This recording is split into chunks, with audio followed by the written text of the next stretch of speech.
Молодая гвардия «Единой России» продолжает помогать многодетным и малоимущим. Сегодня активисты навестили некоторые семьи Якутска, имеющие трудности. Подробнее об акции расскажет наш корреспондент Лев Нетесов.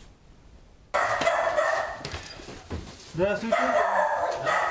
Можно пройти сюда?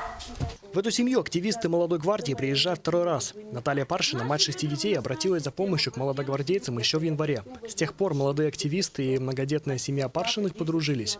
Их дом сгорел, семья снимает квартиру и стоит в очереди на жилье. У меня есть материнский капитал и республиканский капитал.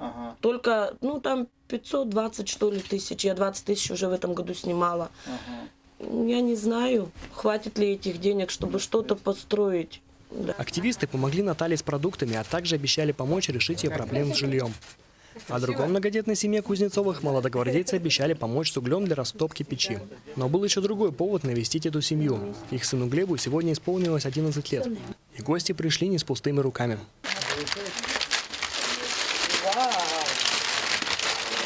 Ну все, Глеб, у тебя будет в пятницу тренировка, ты пойдешь на футбол. Вот тебе к мячу насос. Обязательно. Если что. Таких семей, которые опекают активисты, около 10. Молодогвардейцы помогают им по мере возможности. По возможности мы будем расширять свою деятельность. И те местные отделения, которые у нас существуют и в районах нашей республики, они тоже подхватят такую акцию и дальше сами будут проводить. Молодогвардейцы дальше намерены помогать нуждающимся в помощи. Ведь кто, если не молодое поколение, должно это делать? Лев Нетесов, Василий Соловьев, НВК «Саха», Якутск. Продвижение эффективных моделей инновационной педагогической практики – основная цель открытого в Якутске первого республиканского методического турнира учителей. В состязании примут 20 команд педагогов. Турнир пройдет в 2 этапа. Первый отборочный, затем команды продемонстрируют свои инновационные методические разработки, а также аналитические работы. Такой турнир дает очень большой толчок вперед.